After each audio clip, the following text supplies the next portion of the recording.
out in the lands of danger and flame. Heroes of legend are making their name. Swords and spells with hearts full of zest. They ride with pride on a quest of interest. Heckfire Club, riding through the night. Heckfire Club, standing for what's right. Mystic lands and monsters to face. They're saving the world at a breakneck pace.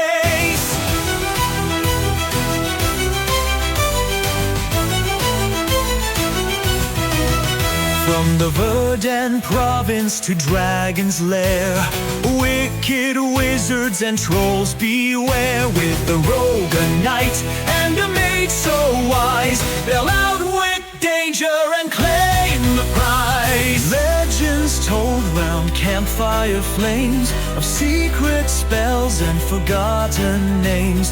A hidden power, an ancient key. The fate of the realm is their destiny. Heckfire Club, riding through the night. Heckfire Club, standing for what's right. Curses, traps, and mysteries deep. No dragon's hoard is out of reach. They laugh at danger, they don't play it safe. Each wild adventure's a tale of interest. A caress. Heckfire Club, tales of interest.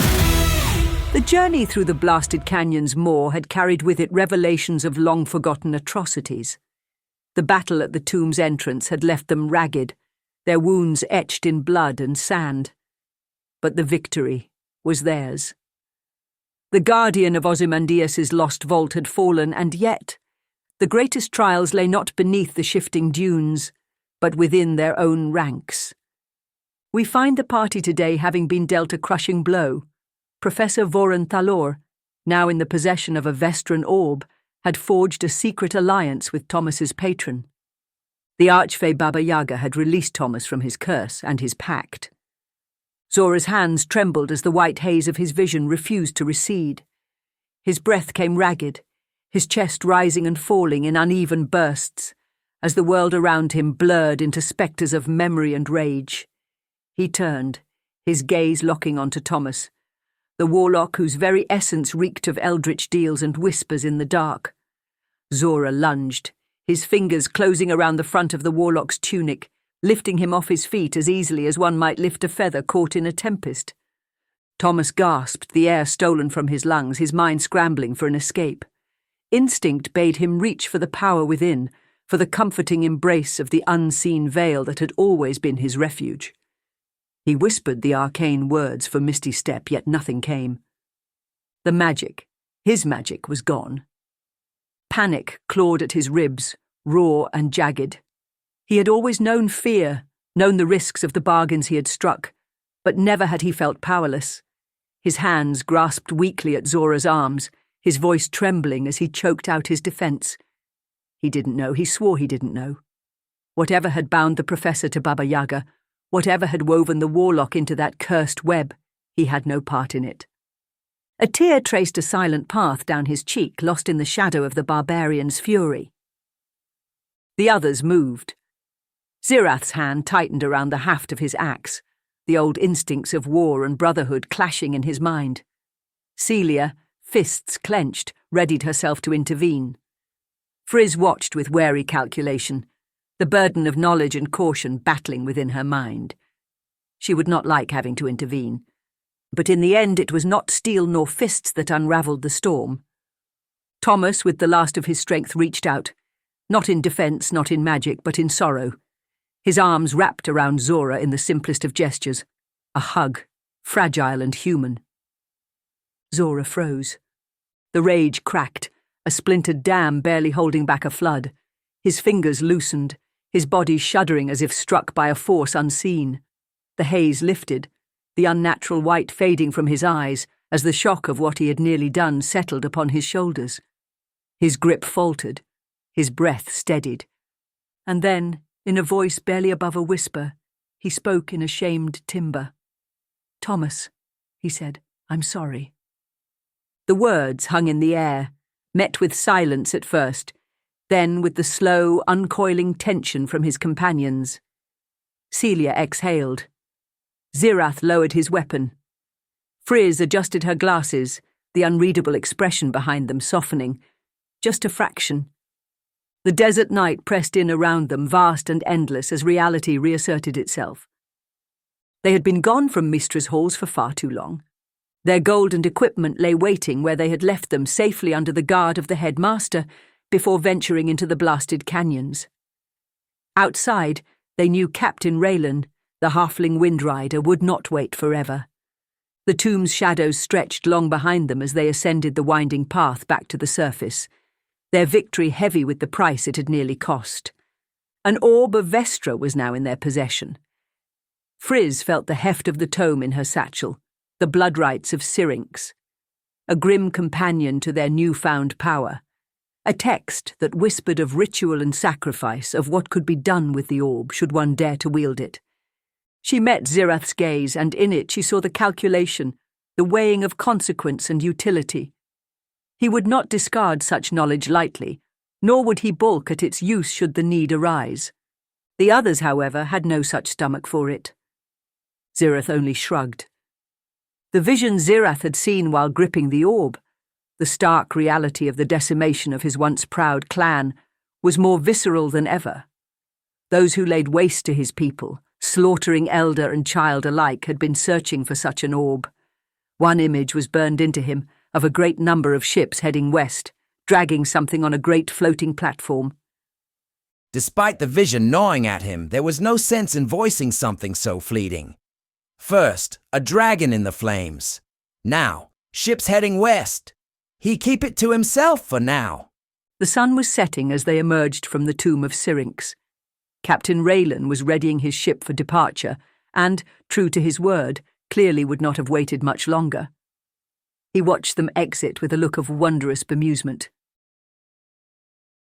He exhaled, slow and measured, the tension in his shoulders easing now that his vessel was prepared for the return journey. Still, his sharp eyes had not left them. With the practiced ease of a man who had seen too many stories turned sour, he studied the adventurers, their worn leathers stained with dust and sweat, the weight of their battle still clinging to them like the last whisper of a storm. He looked from Zora's bruised knuckles to Zirath's quiet stance, from Thomas's carefully composed smirk to Celia's steady hands. But when his gaze fell upon Friz, his expression hardened. The staff of Syrinx was still clutched in her fingers. His reaction was immediate. A slow inhale through his nose, the sharp narrowing of his eyes, and then, with a sharp, deliberate ptah, he spat into the sand. There was no mirth in his voice now, no light-hearted jest, just quiet, weighted words. A friend of the monks, he reminded them, was a friend to the halflings, and he had seen them do what no others could. The golem should have ended them, the temple should have swallowed them whole, and yet, here they stood. His gaze flicked back to the staff, its carved sigils dull in the setting sun's light, but no less dangerous. That thing, he warned, had been wielded in the darkest days of the old empire. It carried the weight of 1,000 screams. There were those among his people who would rather see it broken, buried again beneath the sands from which it had come. If others saw it, he cautioned, they may not be greeted kindly. The warning settled over them like dust. They did not mention the blood rites of Syrinx tucked away in Friz's satchel, did not discuss the implications of what they had uncovered, nor what it meant for the road ahead. Raylan exhaled, rolling his shoulders back before reaching for the rope ladder that led up to the deck. Enough talk of cursed relics, he muttered as he turned away. They would sail east. He would be able to drop them near enough to the villages south of Saffron Sands. From there, they could make it back to Inkwell quickly enough. But before he climbed aboard, Friz reached into her pack, pulling out a series of carefully drawn notes, parchments lined with calculations and precise markings. She unfolded her map, pressing it against the wooden hull of the ship. The Temple of Ozymandias, she pointed out, was still out there. The royal treasury, deeper south than even Syrinx's tomb. Raylan frowned at that, adjusting his stance as he examined the markings. South, he repeated, his voice laced with something unreadable. This, he said, was a region known as the Deep Dunes, beyond the reaches of his brethren's 3 clans. Thomas, ever watchful, caught the hesitation in the halfling's voice and pressed him. He asked with his practiced charm if he knew a captain crazy enough to take them. That familiar grin crept onto Raylan's face, the kind that made Thomas's stomach churn with the knowing certainty that the answer would be more complicated than he liked. Maybe, Raylan admitted, there was. But they would be waiting a long while. The winds weren't right. Friz tilted her head, expecting more. Raylan tapped a calloused finger against the wooden rail of his ship. Desert seasons, he explained, were unlike mountain rains or coastal tides. They shifted with the heat and cold of the world itself. Right now, the winds were east to west, carrying the sands in great storms from the cliffs of the blasted canyons to the ruins of the old riverbeds. They'd have to walk most of the way, months-long journeys south through uncharted desert. Zirath furrowed his brow, considering the challenge, asking when the seasonal winds would change. Raylan gave a knowing nod, his gaze toward the distant dunes. When the cold winds rolled in from the north, the end of the warm season, when the sands settled and the storms quieted, that was when the gales would push south and the dunes would open their paths. Friz made a quick notation in her journal, already calculating timelines. Thomas sighed, understanding what that meant, so they would wait. Raylan grinned at that. Not forever, he reassured them. When the leaves had fallen, they could head to the southern bamboo hills, where the valleys of the monks stretched along the rivers near the Temple of the Open Hand. From there they could find another ship captain, send word to him, and he would see ride to meet them. As he turned away, his foot on the ladder, he cast one last glance back at them. His voice was lower now, edged with something more urgent. But for the love of the old gods, he warned them once more to keep that staff out of sight. The wind howled once more, rattling the sail as the dune ship lifted from the ground, its great runners shifting with the shifting sands. The adventurers exchanged glances, the weight of the future pressing against them. The temple of Ozymandias and royal treasury waited. Until the cold seasons, the sands would hold their secrets, for now. With the sky burning red behind them, they boarded the ship. The eastward voyage had begun. The adventurers boarded the sand ship, air hands running along the clever joinery of the wooden frame. Every part of it was precise, masterfully fitted together without nails or bindings. Each plank, each beam, locked into the other like a puzzle carved from desert oak. The ship was light, flexible, yet impossibly sturdy. Raylan handed them each Strome goggles, desert oak frames with polished crystal lenses, lined with Grick lashes.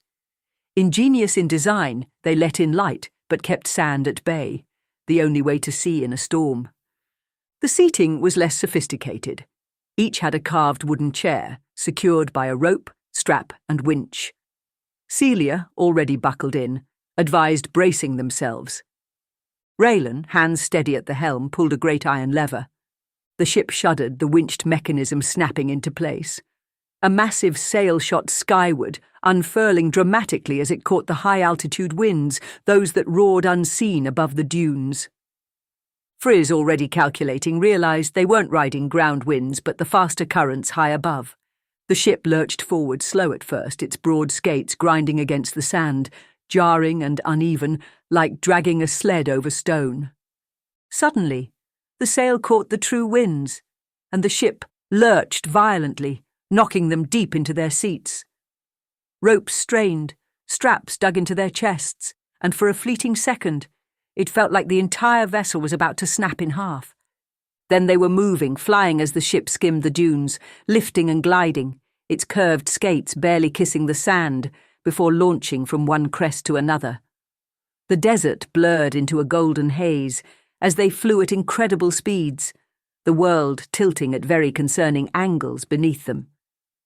The flight from dune to dune was a glorious form of madness manifested by the ship's captain. Raylan howled into the storm, wind whipping at his hair, his laughter lost in the roar. He was shouting something, but between the wind, the rattling ship, and the sheer velocity of their impending doom, no one could hear a word. Thomas, gripping his seat with the desperation of a man who deeply regretted his life choices, figured that if it was important, Raylan would tell them when they weren't actively defying the gods. Friz felt something was terribly wrong.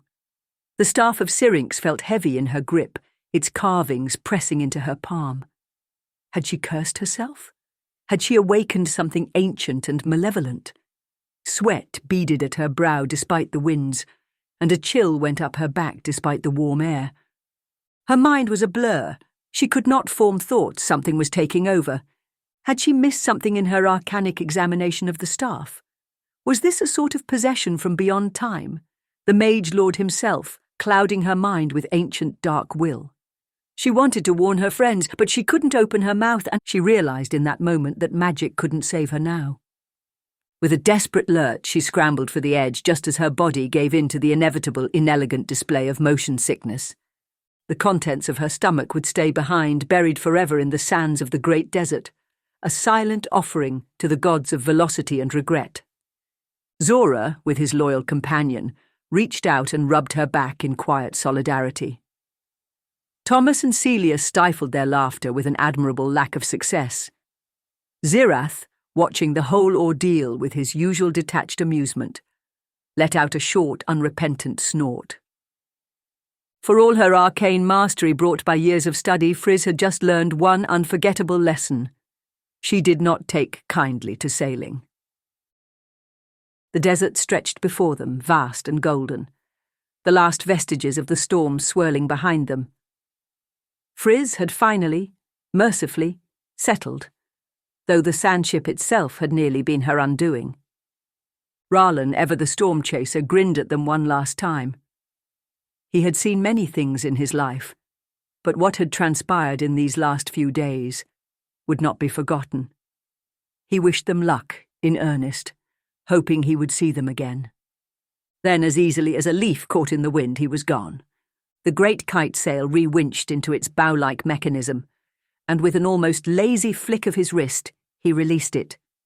The ship screamed into motion, catching unseen currents high in the sky, and Raylan's laughter, wild, reckless, hungry, echoed through the desert as he vanished into the horizon. They turned north, the great city of Saffron Sands on the horizon, its sandstone spires kissed by the first hints of morning. They walked through the outer settlements, passing a few halfling villages on the way, their wooden huts and sun-dried clay houses standing in quiet defiance of the desert's cruelty. Friz adjusted her pack, tugging her cloak tighter around herself, making sure the staff was hidden, as Raylan had suggested. Many of the settlements were populated with halfling families. Celia suggested they stay with her parents once more. No one argued. A warm bed, a roof overhead, the quiet comfort of a true home. It was an easy decision. Thomas, hands resting in his pockets, mused aloud about detouring south to see the fields he had helped revive. The crops should be thriving now, the results of his generosity, his spell work, now feeding those who once feared hunger. The thought flickered in his mind like a candle in a storm before the realization hit him. He couldn't do that anymore. Though he carried a fine crossbow, vulnerability clung to him like an unwelcome guest. No one said anything. No knowing looks, no murmurs of pity. But he felt it all the same. The knowledge that he was no longer what he once was. He had his charm, his wit, and sure, he could slip through shadows unseen. But shadows didn't stop swords. The closer they got to the city, the more the landscape changed. The grander estates of merchants and landowners gave way to the true Saffron Sands, the southern neighbourhoods, where the working class carved out their lives in wooden shanties and sun-baked brick. Here the roads were narrow, winding between uneven structures, where spice workers, craftsmen and traders lived in the shadows of the grand bazaars and golden minarets. And that was when they heard it. A sound, unmistakable, even as the sun barely crested the horizon of shouting, the screaming of the dying, mixed with the clang of steel upon steel.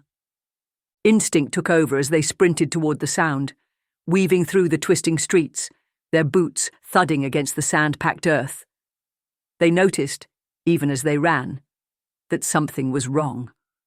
Blinds were drawn, doors shut tight. No one was in the streets. The people of Saffron Sands were not strangers to violence. They had seen street brawls, scuffles between rival merchants, the occasional flare of tempers between guilds. But this, something had made them hide. The clash of steel grew louder. A voice, grizzled, sharp with age and fury, rang out, calling someone traitors. They rounded the corner and an old grey-bearded guard sergeant stood at the centre of it all, his blade dripping red, his stance unwavering. 2 bodies, fellow guards, lay dead at his feet. But he was not alone. A ring of soldiers surrounded him, their own weapons drawn, tension crackling between them like a blade waiting to be swung. The party witnessed a shocking sight. Guards were fighting each other. With no plan, no hesitation, no chance for anyone to stop him, Zora charged. He surged forward like a storm-given flesh, his greatsword flashing in the dawn's dim light as he took his place beside the grizzled sergeant. He had seen enough battlefields to recognize a man at his last stand, grey in the beard, blood on his blade, and a fire in his eyes that had not yet died. The old guard had been surrounded, and if Zora had anything to say about it, he wouldn't die alone. The party caught up to Zora, and Frizz put it together quickly. His instincts would prove correct. If the guards around him wanted to arrest the old man and hold him, they could have. They meant to kill one of their own, which was telling enough. From the shadows, Thomas pried open a set of blinds, forcing them apart just enough to glimpse the woman inside. An elder, her knotted hands trembling as she clutched a wooden mortar, a desperate attempt to defend herself. Her eyes calmed when she saw he wasn't one of the fighting guards. She whispered the truth in hushed, urgent tones. The patroller shift change at dawn had been the opening move. Corrupt guards knocking on doors, demanding taxes that did not exist. Those who had nothing to give had been dragged from their homes. Those who resisted had been cut down. He wanted to slip away, to move unseen, to get inside and out of the open streets, but the sound of metal ringing against metal sent a shiver up his spine. He needed to stay behind and away. He glanced toward Frizz, who stood beside him, her fingers twitching with arcane possibility. She was already running through the calculations in her head. She could end this in seconds by casting Fireball. The weave was there. She could feel the threads of magic bending to her will, waiting to be released. But the buildings, everything here was wood, dry and sun-worn. If she unleashed fire, the whole district would be an inferno before the battle even finished. Frizz snapped her wrist, hesitating, arcane energy crackling along her fingertips as she called instead upon the chill of the void. The air around her shimmered, mist curling from her outstretched palm as she shaped a ray of frost. The icy beam lanced forward, a streak of white-blue cold aimed squarely at the guard charging toward her. The plan was simple. Slow him down, sap his strength, keep the damage contained. But this one wasn't some street thug. With the reflexes of a trained fighter, the guardsman twisted his wrist, raising his scimitar flat-side forward in a sharp practice motion. For a heartbeat, frost crawled along the length of his blade, spreading in jagged veins of shimmering blue, but with a violent flick of his wrist, the magic shattered, splintering into a burst of harmless frost in the air around him. His quick reaction parried the attack. Frizz staggered back, eyes wide as she processed what had just happened. Then her expression darkened and she hissed a rare curse under her breath. Celia and Zirath, who had caught up to Zora, rushed in. Zirath led with brute force, his axe a golden blur as it clashed against the blades of the turncoats. His divine smite struck with the force of a hammer, sending a corrupt guardsman reeling, his armour shattered from the sheer weight of the blow. Celia, light as shadow, moved through the chaos. She ducked beneath a wild swing, leapt over a fallen body, then delivered a crushing strike to the back of a guard's knee. As he staggered, her foot snapped upward, lightning fast, the crack of bone loud in the morning air. He dropped, screaming, his sword clattering against the street. Zora fought with reckless abandon, his great sword carving wide, brutal arcs through the corrupt ranks. His rage was a wildfire, controlled, but only just.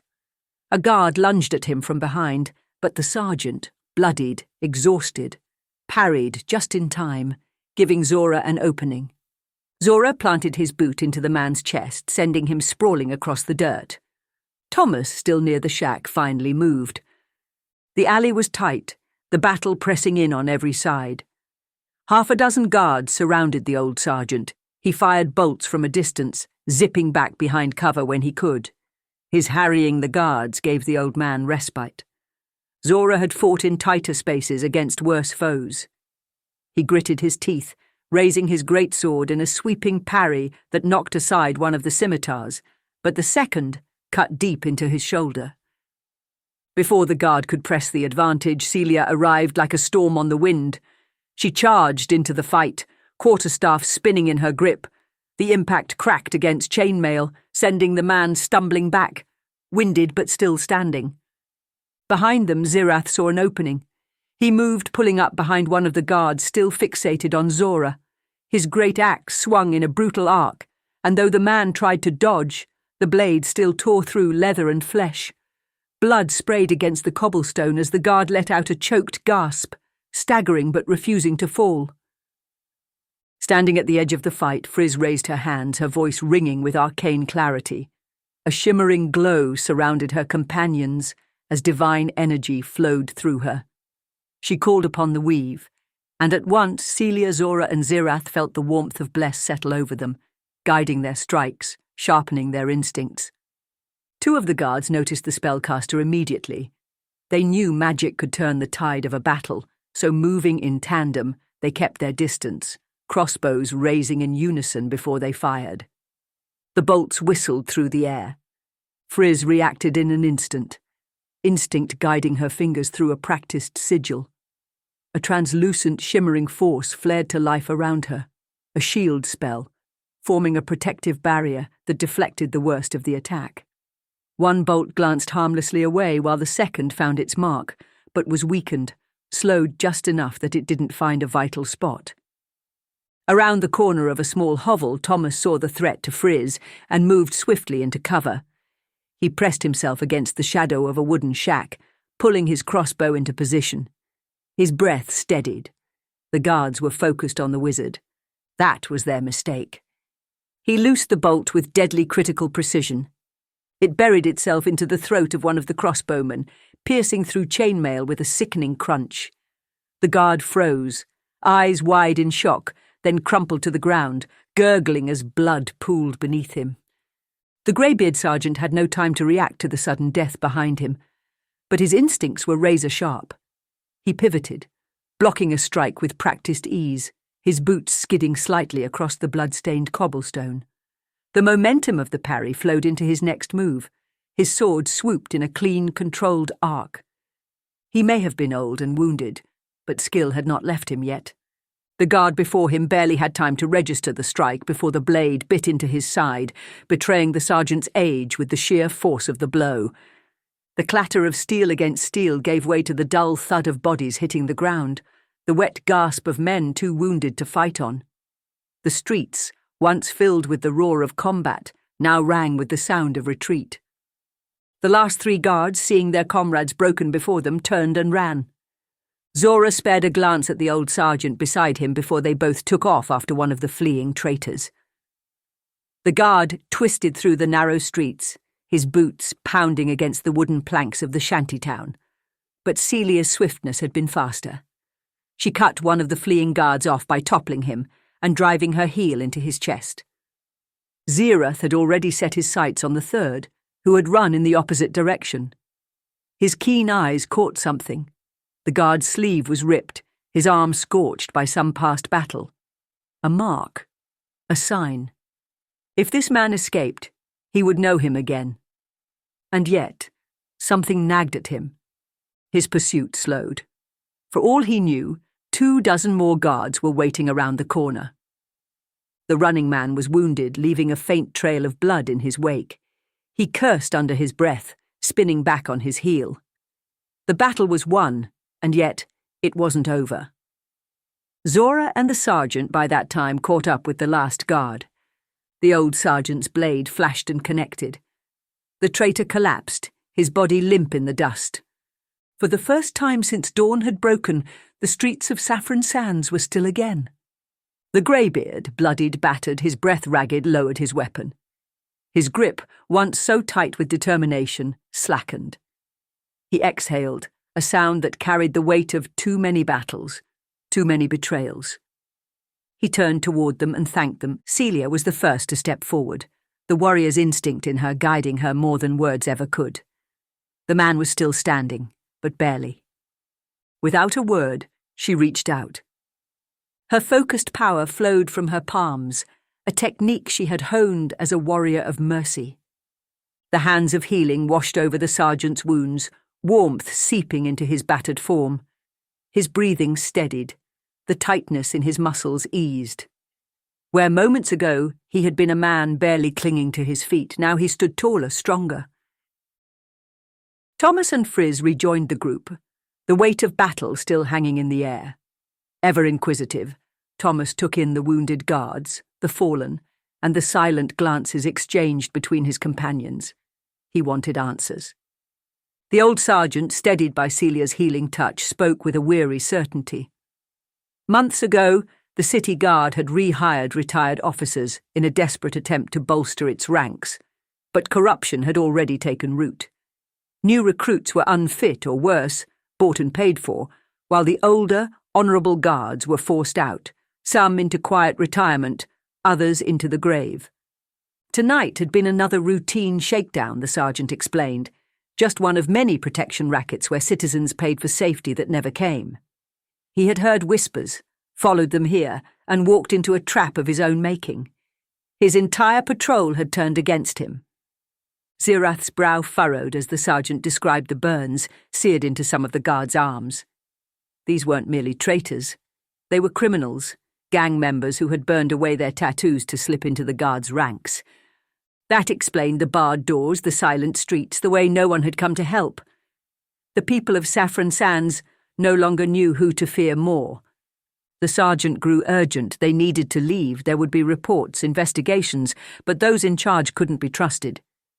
Even if he told the truth to his superiors, there was no way to truly know he or the witnesses would be safe. Zora, surveying the carnage, asked the obvious, what to do with the bodies? They wouldn't have to. By then, the residents had emerged, recognizing Celia first, the girl from the Sundance's farm, before their eyes flickered to the others, recalling their past deeds. Others in the group were also recognized, the townsfolk whispering about those people that fixed the weather, nodding in recognition. The workers of Saffron Sands, the ones who refined spices and brewed medicines, handled volatile, dangerous materials every day. The farmers and refiners assured them, without providing details, that no bodies would be found. But Zirath had not forgotten the fleeing guard. Unfinished business was not one bit the paladin's predilection. For the others, they would not leave any loose ends which might threaten the safety of those that lived in the neighbourhood.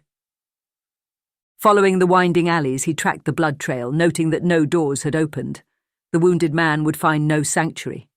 They found him in a shack at the city's edge. Zirath did not knock. His boot splintered the door, sending the wood crashing inward. The guard stumbled back, voice frantic as he begged for mercy.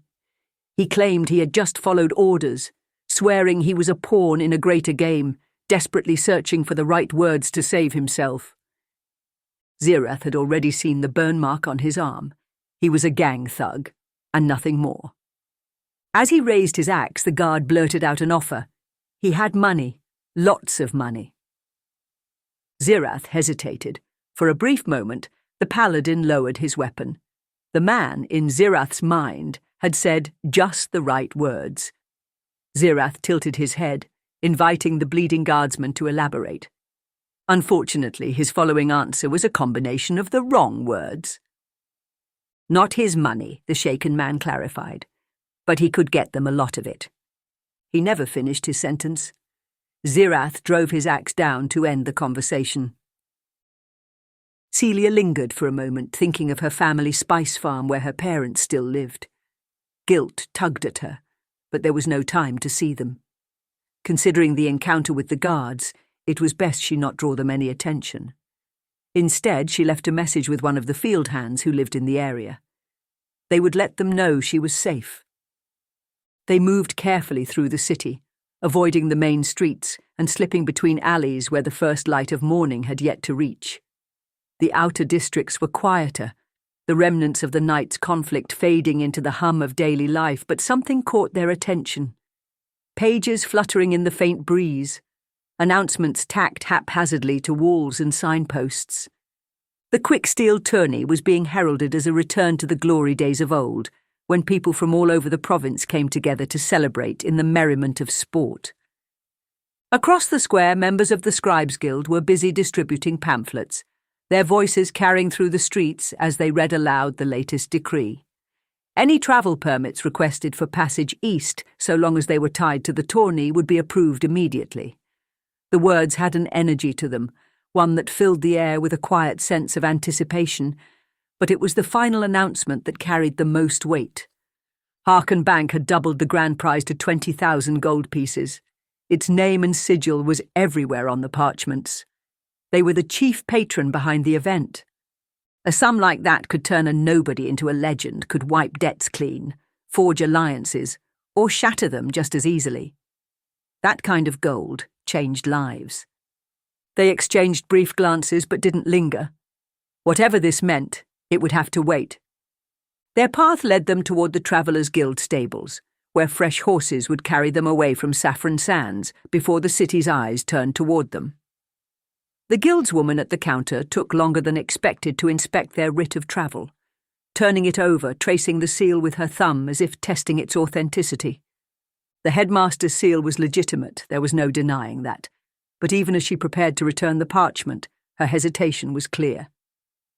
When she finally handed it back, her voice was measured, her words deliberately vague. They had arrived just in time, but she didn't say for what. As they rode, the weight of Harken Bank's sudden generosity settled over them. 20,000 gold wasn't just an increase, it was a lure, drawing fighters, merchants and wanderers east. The permits, the prize, the Scribes Guild's involvement. Everything pushed people toward the Quicksteel Tourney. Harken had always been behind the scenes, funding projects like the Darkwood Road and the Arcane Dig Site, yet never seeking attention. Now they weren't just moving gold, they were moving people. They discussed and agreed that something yet still unclear was waiting in the east. The roads were crowded, excitement thick in the air. Wealthy families, adventurers and merchants from Westport filled the path, banners flying, wagons laden with goods. The tourney wasn't just an event. It was a distraction, a fantasy for people to cling to while the province simmered with unrest. On many wagons coming from the coast, the party spotted tacked posters of a fierce-looking young woman, knives in hand.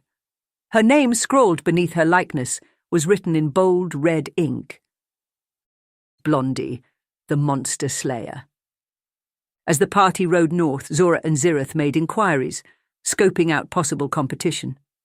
Blondie was well known in Nettleport, a sea monster slayer, a knife duelist whispered about in dockside taverns. One young girl, clutching a doll in her image, eyes bright, wide as saucers, swore her blades weren't steel, but made from shark teeth, carved from the creatures she had slain. For Zirith, the hype meant little. His only thought was on the prize money, beating like a war drum in his mind. As evening fell, they stopped at a way station, watering the horses at a crumbling stone trough. A weathered traveller feeding his mare mentioned that his great-grandfather had seen one of the last tourneys held in the province. The Quicksteel Tourney hadn't been held in 3 generations. Zora, mid-brushstroke along his horse's flank, exchanged a glance with Zirith, surprised that any province or continent had outlawed blood sport. According to the traveller, too many fighters had left the arena in shrouds, the violence deemed uncivilized, until a few months ago when the Merchants' Council had revived it. The old man scoffed. The council had spoken of safeguards, but he doubted they cared for anything beyond the illusion of control. Zora and Zirath exchanged another glance, wondering how exactly one might make knife dueling safer. There were only so many ways to stab opponents before it stopped being a game. As they neared Inkwell, the towering silhouette of Mistra's White Tower rose against the horizon, its pristine marble catching the last glow of the setting sun. For Friz, the sight stirred something deep. Home. The place where she had honed her craft, where knowledge had been her refuge. But now, with every step closer, something felt off. The gates were not as they had left them. 2 lines had formed, both long, both slow, attended by a half-dozen guards dressed in the colours of the Provincial Trade Authority. 1 line was expected, the usual arts and livery tax imposed upon non-residents, an irritation but not a surprise. The other, however, was new.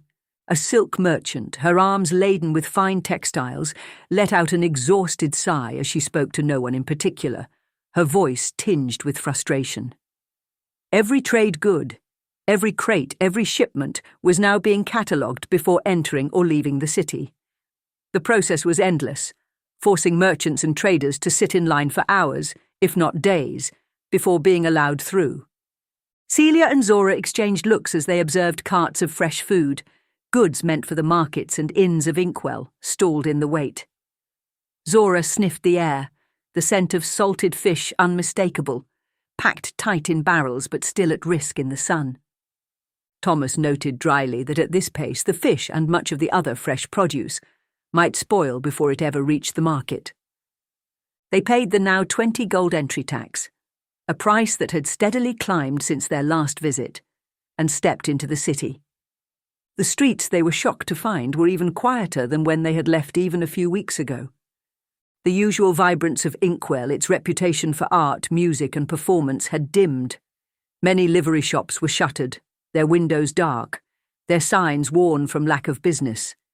There were no buskers, no roaming artisans carving wood or bending glass in open-air workshops, no playwrights shouting invitations to theatre halls. The city had lost its song. But there was one sound that filled the space where music had once lived. Voices, calculated, syrupy, repetitive, drifted through the streets like an unwanted hymn. Men and women, dressed in dark purple robes and black capes, stood on raised wooden platforms, proclaiming the virtues of the Merchants' Council to all who passed. They spoke in practiced harmony, their words identical no matter which of them was speaking. The Merchants' Council, they explained, was now tracking all movement of goods throughout the province, not as a restriction, but as an act of care. This, they assured, was to ensure resources were distributed fairly, that no town suffered shortages, that prosperity flowed freely from the grandest guilds to the most humble merchants. It was spoken like scripture, like an undeniable truth. But the lines at the gate told a different story. Thomas watched the exasperated faces of merchants forced to wait, the quiet grumbling of innkeepers who couldn't get fresh ingredients, the uneasy silence of artisans who had once thrived in this city, now barely scraping by. He listened to the purple-robed voices, their hollow assurances, and let out a slow breath. Everyone in the party agreed. The lines at the gate told a very different story. As they moved deeper into the city, something else caught their attention. Much like the posters stuck to the wagons coming in from the coast, another face had been plastered and painted all over the walls of Inkwell. The woman in the image was dressed in fine purple, her posture regal, her silver and black hair cascading in elegant waves.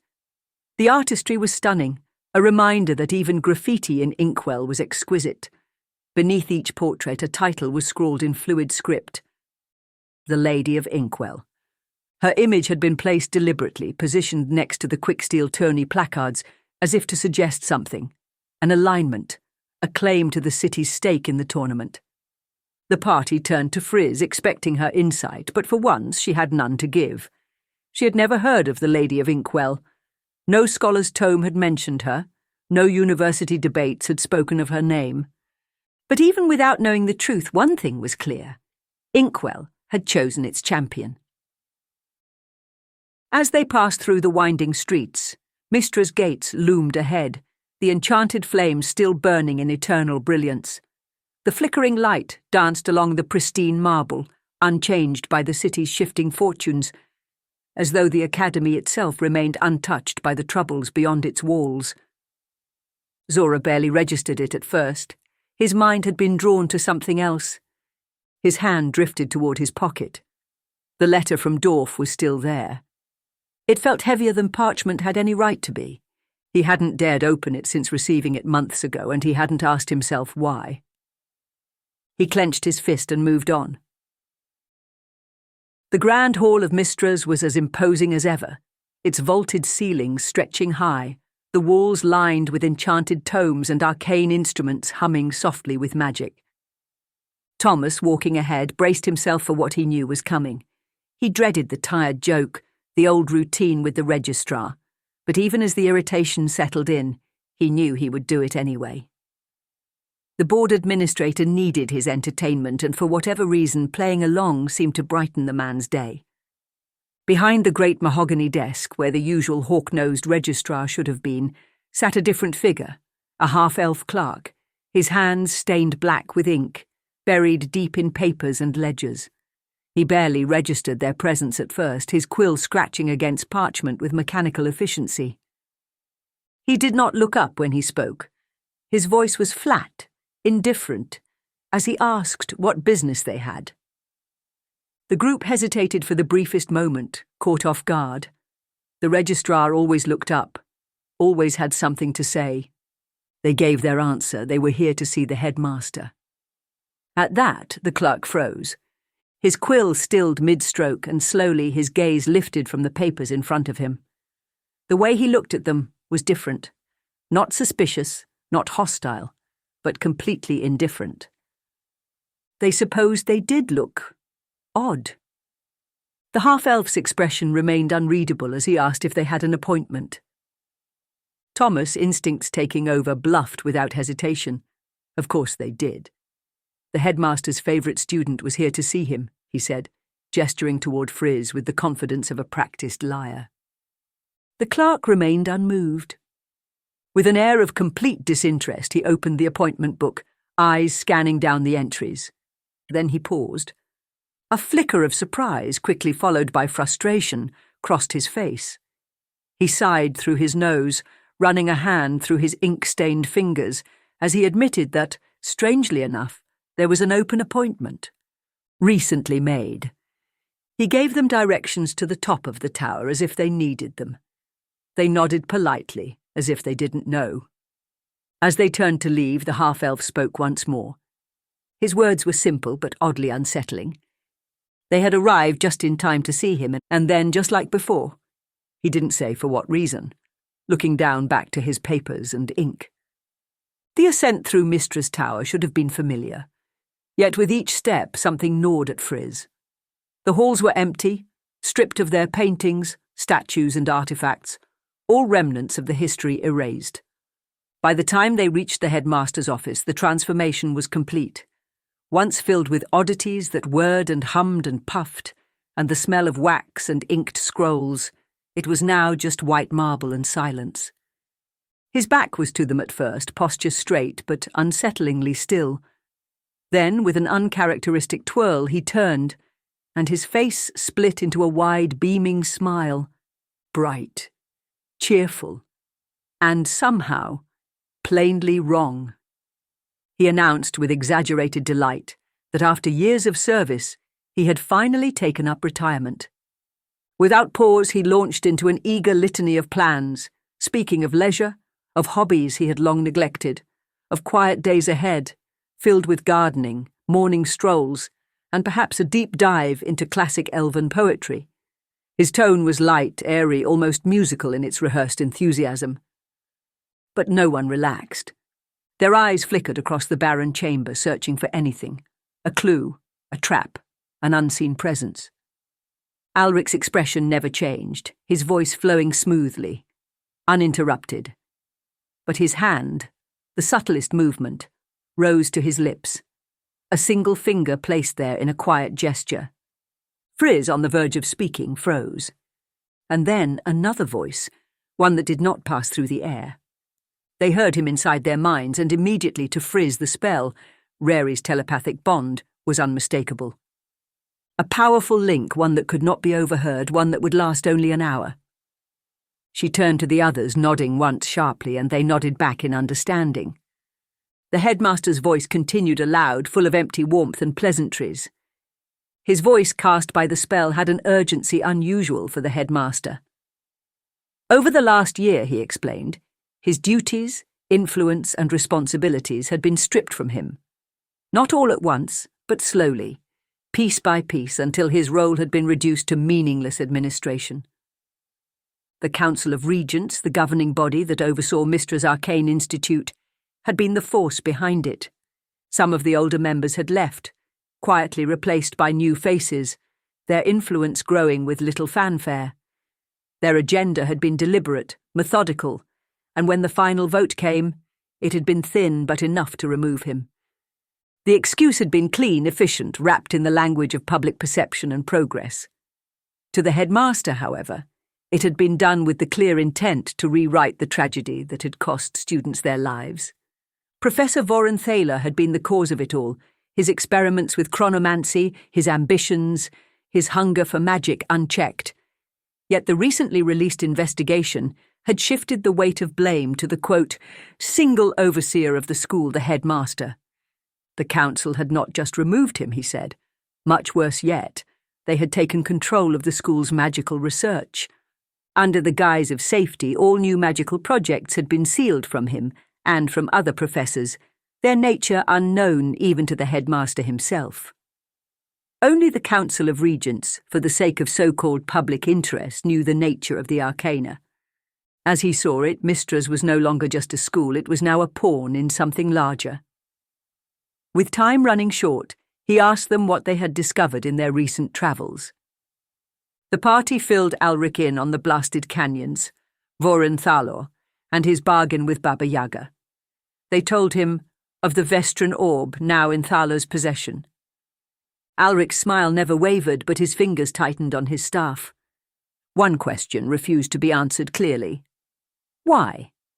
They quickly reasoned he had wanted the dragon egg fragments, the promise of a pet for Baba Yaga, and his past tinkering with chronomancy. But what benefit would come of magically summoning dragons? Vorenthaler was himself immensely powerful, all pieces of a puzzle still unclear to even Alric and Frizz. The province had seen its share of power-hungry nobles, of warlords and schemers, of those who sought personal gain at the cost of others. But Alric knew Vorenthaler. He did not thrive on chaos for its own sake. He was not a reckless player in the game of power. He was a calculated force, deliberate in his choices, meticulous in his steps. What would he need an unstable Verdun for? Their exchange moved quickly, trading information in rapid bursts. With each passing moment, the invisible thread tying their minds together grew thinner. The spell's duration was nearing its end. The Quicksteel Tourney, the expedited travel permits, the Scribes' Guild elevating fighters, the Harken Bank pushing wealth into the east, all of it was funneling people toward one place. Something was waiting in the east and blood would be required. Alric agreed they would have to see for themselves. Frizz hesitated before asking where Alric would go. He wouldn't say, not because he didn't trust them, but because it could be forced from them. The risk too great, not to him, but to the adventurers themselves. He mentioned that even for a wizard as powerful as he was, Inkwell was no longer safe. But he offered them one final gift, and his predecessor's predecessor, a powerful illusionist, had often spoken of a fishing cottage on Great Eye Lake, a place only mentioned in passing conversations between headmasters. Alric had searched every record in diaries and memoirs. As he had hoped, no such place was ever officially recorded. It was off the books and in true illusionist fashion, hidden behind powerful magic, so his predecessor's former headmaster could reflect over the lake in peace and quiet. The headmaster then spoke into Zora's mind. Someone was waiting there for him. His words struck deep. Zora's hand drifted to his pocket, where Dorf's unread letter felt heavier than before. Before leaving, Alric addressed Frizz. Though stripped of power, he had retained one final bureaucratic duty, the right to appoint professors, arcani. A meaningless title, carrying no real authority, no command, nothing but a name on the rolls of Mystra's. His final act as headmaster would be in recognition of Frizz, he said, his brightest student and star. As he shook her hand, he passed a small brass ring into her palm, an owl, the symbol of Mistra, and the right of every professor, including the Arcani, to wear. Then, stepping back, his voice light and theatrical, he spoke aloud of ancient elven poetry and quiet days ahead, spinning one last pleasant lie. With a tap of his staff, the air behind him twisted and bent as a portal spiraled open. He gave them one last long look and winked, stepping back inside. As the portal closed, he spoke to them in his true voice one final time. May the old gods protect you all. As the portal snapped closed, hidden storage chests suddenly appeared in front of them. He had managed to hide their belongings from whoever had emptied his offices.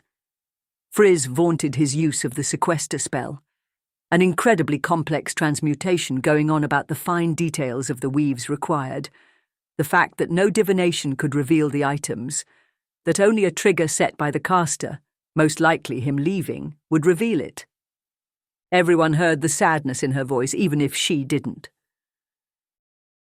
Outside in the streets of Inkwell, the weight in their chests felt a little lighter.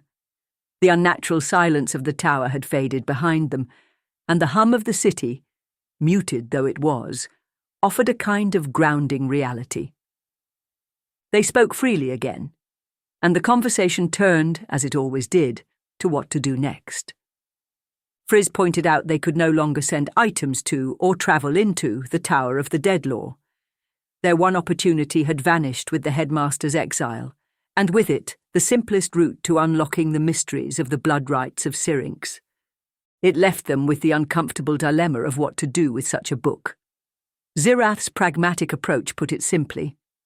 They should get some blood and use it. No war was won by doing anything less than what the enemy was willing to do. As uncomfortable as it made them all feel, in the end there was an unshakable prospect that he might be right. They walked through the streets of Inkwell, the hum of the city now blended with the ever-present droning of red-robed sycophants repeating their well-rehearsed sermons about the Merchants' Council. Word for word, exactly the same as before. Then a voice Frizz recognised stood out among the rest. A former Maestra student who had abandoned spellcraft for storytelling and joined the College of Law caught her eye. He never broke character, never faltered in his speech, but subtly motioned toward a nearby alley as they approached. They followed, waiting in the shadows until he joined them, shoulders relaxing for the first time since they arrived. He was glad to see familiar faces, but this wasn't just a reunion, he had a story to tell. He introduced himself to the group as Lemscher Kallmeister, or Lemmy to his friends, and with a sad look on his face, spoke plainly to Frizz. He said aloud what they could all see. Inkwell was marching toward ruin, rents had skyrocketed, food was expensive, and the arts, the city's lifeblood, were fading. Performers found no work, and then, like a saviour wrapped in gold, the Merchants' Council arrived with an offer. Actors were hired, paid well to spread the message of stability and strength. One by one they left the city, becoming the voice of Central City, a travelling troupe of oratorial experts. Thomas bit his tongue to keep the word zealot from coming out of his mouth. Celia noticed the bard's hesitation, the way his words felt rehearsed rather than believed. He didn't want to say them, but it was that or starve. The city that had once raised him, the art that had once fed him was gone. And then, with a bitter laugh, he shared something worse. The Purple Theatre was closing. Its final production had devoured its resources, a last attempt at securing its place in history. The title of the play, The King's Own Donkey. A musical. At first drew silence, then snorts of laughter. It didn't sound great, but that was not the problem. The starlet had vanished weeks ago, and without her the show was on hold, the theatre bleeding money. As the conversation drifted, Zora asked about the Lady of Inkwell, curiosity laced with a hint of competitive interest. He wanted to know more. If she was to be an opponent, she was worth understanding. The bard's demeanour brightened instantly, his face lighting up with something close to admiration. She wasn't just a duellist, he explained. She was a performer, a born showwoman, the daughter of famous actors, raised in the heart of Inkwell's elite artistic circles. She had graced the most exclusive parties, events where invitations were whispered, not written, where only the most powerful and privileged were allowed to attend. Lemmy, lucky enough to work as an attendant at one such gathering, had seen her in action firsthand, recounted the incredible display by the Lady of Inkwell. She hadn't come to the party to talk or to sip expensive wine. She had put on a show. A blade juggler by passion, she had commanded the room, her jewelled knives spinning like streaks of light. But it was her final trick that left the crowd breathless. With a flick of her wrist, she handed the host a candle, lit it with a practiced motion, and had him hold it between his teeth. From 100 feet away, he recalled, she adjusted her stance, her jewelled blade in hand. She moved in a single fluid motion, sending the knife streaking through the air as it spun end over end, swift and silent, slicing clean through the wick. She had extinguished the flame without so much as grazing the man's lips or the candle. For a heartbeat, the room was silent, then applause erupted like a thunderclap, the stunned gasps of onlookers mixing with cheers. She was one of Inkwell's last true icons, a name the city clung to as its glory faded. Some in the group immediately wondered about a reward for the missing actress and star of The King's Own Donkey, a musical. But their thoughts were cut short when the bard's gaze flickered toward plain-clothed inspectors watching the public speakers like hawks. He bowed, slipping away seamlessly, returning to his scripted speech without missing a beat. The group lingered, listening to the voice of the councils droning like an overplayed song. It was midday by the time they turned toward Great Eye Lake. The Travellers' Guild was as efficient as ever, though no longer as welcoming. The headmaster's writ of travel, once a key to swift and effortless passage, was now little more than a relic of a past favour. It meant nothing to the guilds anymore. Instead, they paid out of pocket, securing horses with a deposit that technically would be returned once they came back, though they had little intention of doing so. Their travel permit, expedited though it was, still cost them gold, yet another reminder that every movement in the province now had a price. As they rode out of Inkwell, they were far from alone. The road still carried a steady stream of travellers, all heading east, their conversations alive with speculation and excitement. The Lady of Inkwell had already cemented herself as a legend in the making. Some claimed she had noble blood. Others insisted she was a self-made warrior, born from nothing, rising through sheer force of will. Few seemed to actually know anything concrete. But the legend was already spreading, and in the end, wasn't that the point? They left the main road behind, turning inland, where the Great Eye Lake spread like a vast silver mirror across the horizon. The land changed as they travelled. The towns became villages, the villages became settlements, and soon even those faded into scattered hunting and fishing outposts. Paths turned into trails, and then into nothing at all, the vast landscape of untouched wilderness stretching before them. The air carried the crisp bite of water, the sound of distant cranes and river fish splashing in the reeds. Then, at last, they reached the coordinates given by the headmaster. And there was nothing. Just open land, untouched, as if the place had never existed at all. Friz felt it first. Something buzzed at the edge of her perception, a soft hum against her mind, the unmistakable pull of woven magic. She focused, drawing upon the arcane threads that connected all things, and invoked a detect magic spell beneath her breath. The moment it settled over her, she knew. There was magic here, just beneath the surface. Illusion magic. But it wasn't simply a simple veil or glamour. It was something else, warped and interwoven, a permanent effect, skillfully woven into reality itself. Someone had done this deliberately, and they had done it well.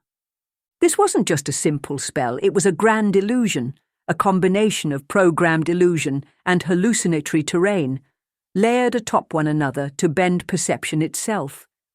It was, in short, brilliant work, from what must have been one of the finest wizards in Mystra's history.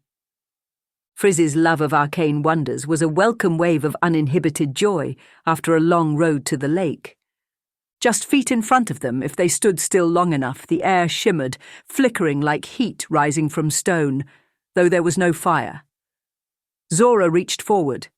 His hand vanished, but he felt neither pain or resistance, just empty air where his arm should be.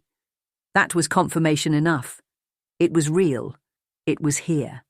They just had to step forward. The illusion peeled away as they stepped forward, revealing the truth hidden beneath the spell. Before them stood a handsome stone cottage, elegant in its simplicity, well-built, solid. The kind of place meant to endure both time and secrecy. Smoke curled softly from the chimney, carrying the faint scent of burning wood and something herbal. They approached the unlocked door, stepping inside cautiously.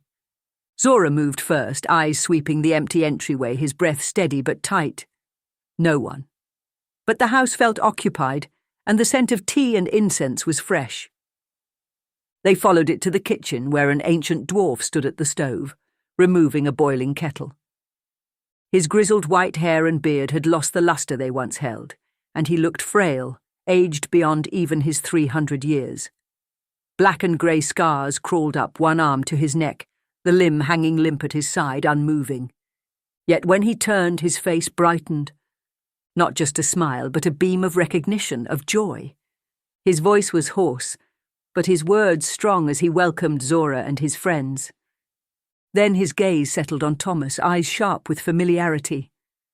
He named him without hesitation, saying it was good to finally meet him. Thomas blinked, caught off guard. The dwarf sighed, apologizing for his current state. He had taken ill, he admitted, and had he been well, they would have been greeted with a true dwarvish feast. Zora stood still, staring at the man who had once been a force of nature, now worn and weakened before him. Dorf had once wielded the same hammer Zirath now carried, striking down foes with divine fury. He had stood against death itself, faced horrors few could comprehend. And now he was this, a greying, scarred cleric, a shadow of the warrior he had been. Yet he did not dwell on what was lost, and with quiet authority, he gestured to the table. There was much to say. Dorf, who loved to hear a good story, turned to the group first, asking about Zora's friends and the adventures they had seen. They obliged, recounting tales of the Nettleport underground, the heist at the Grand Bridge south of Cedarcrest, and the Brutlock of the marshlands. Dorf listened intently, drinking in every word, his tired eyes bright with wonder. He was enthralled at Frizz's recounting of their journey into the Deadlaw. Dorf asked what it was like to be in the presence of the first great teacher of magic, and empathized with the burden Frizz must be feeling, knowing the cost of magic's light. When the story turned to Karzak the Artificer, however, his expression darkened. His one good hand reached for Zora's, squeezing it firmly, muttering the words, "For Alistar." Zora nodded, telling him that it was done. His codex and name would be forever wiped from history. The stories continued, and Dorf soaked them in, revelling in the chaos, the victories, the sheer madness of their travels. Zirath shared few words, but was surprised to know that Dorf knew much of the legend of the Green Knight. Dorf asked many questions of Zirath's homeland. To everyone's surprise, he had answered every question wholly. He shared stories of his people, his clan, his family, his oath of vengeance. In the short exchange, the party had come to know more about Zirath than in the last months combined. Perhaps it was Dorf's soft, considerate tone, his genuine curiosity, or as Celia suspected, that Zirath was simply respecting the short time of a dying elder. It had been too long, he said, since he had been part of something grand, and for one night, through their words, he lived it with them. As the night stretched on, the warmth of shared stories and old friendships filled the air, but Celia found herself quiet, turning a cup of tea between her fingers. The voices around her faded for a moment as she let her mind wander back, tracing the thread of how she had come to sit at this very table. Dorf had been part of it all along. She had been in Saffron Sands when the crow's fever first struck, a sickness that had torn through the city. The madness that had raged through the hordes of the afflicted had claimed countless lives. Those events had reshaped the way she saw the world. Despite the horrors, she had chosen healing over vengeance, had led her to walk the path of mercy, to see strength in protection rather than destruction.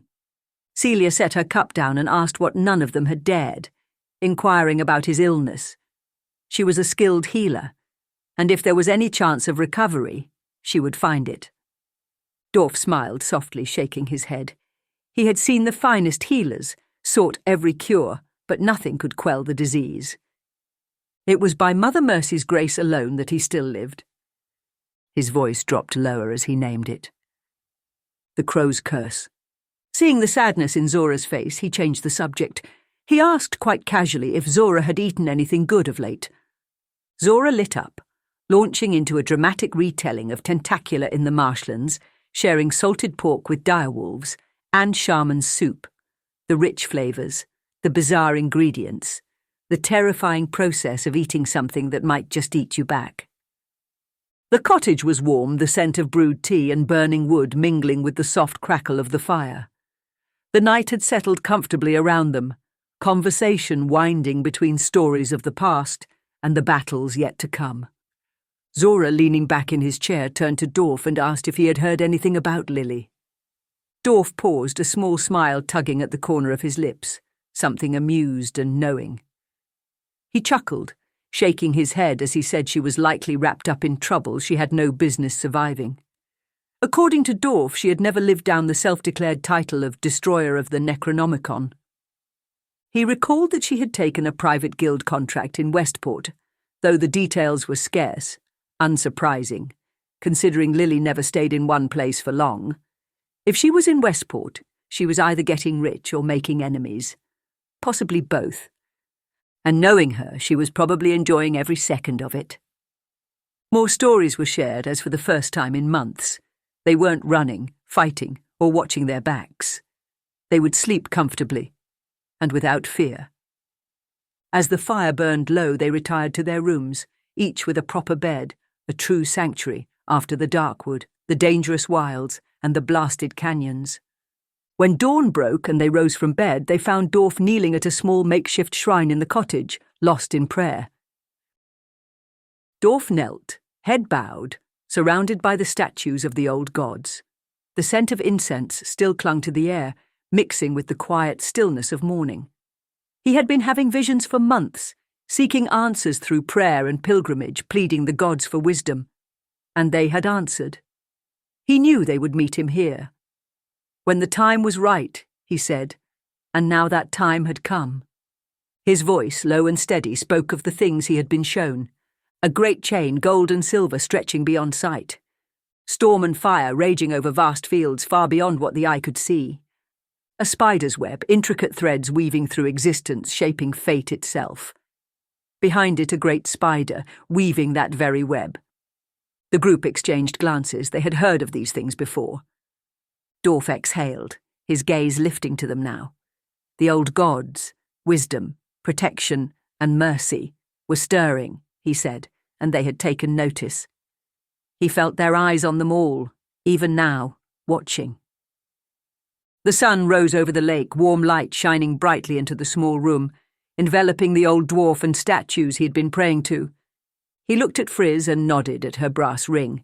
The old gods of wisdom had seen their virtue, and in their name, a gift would be given. Dorf's eyes landed on Zora, and with a knowing smile he reached out his hand. Zora took the frail hand in his, smiling. Dorf was breathing faster. His friend had changed, Dorf said. Gone was the boy farmer and fisherman he once knew, his beard, his scars, his greatsword, the bit of wildness that had settled into his gaze. The gift was fitting, a blessing as rare as it was untamed. Magic.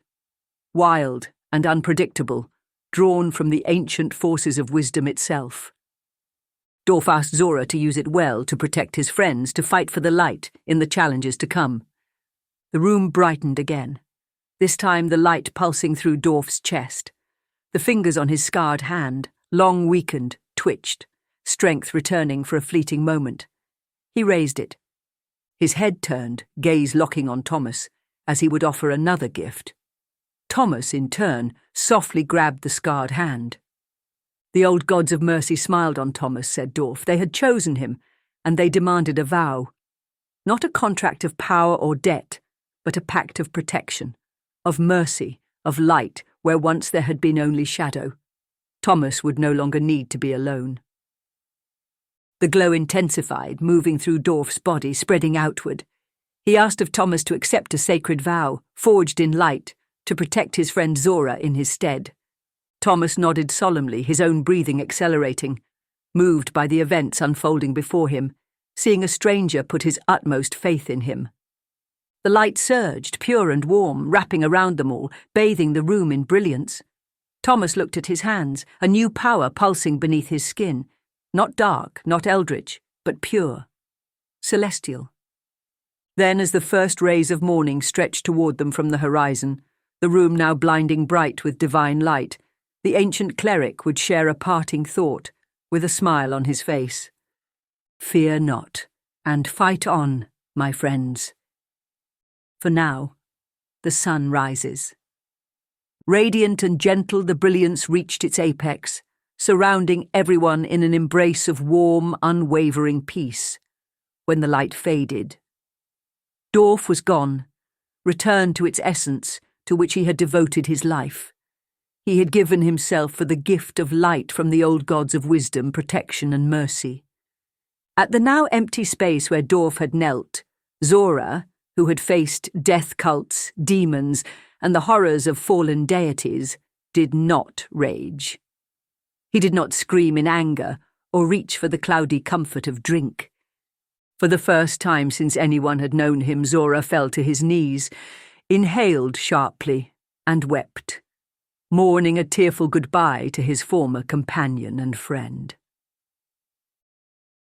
We end our tale today with Thomas, Zirith, Celia, Zora, and Frizz as they head east, ready to face the uncertain road ahead together. Until next time, fellow adventurers,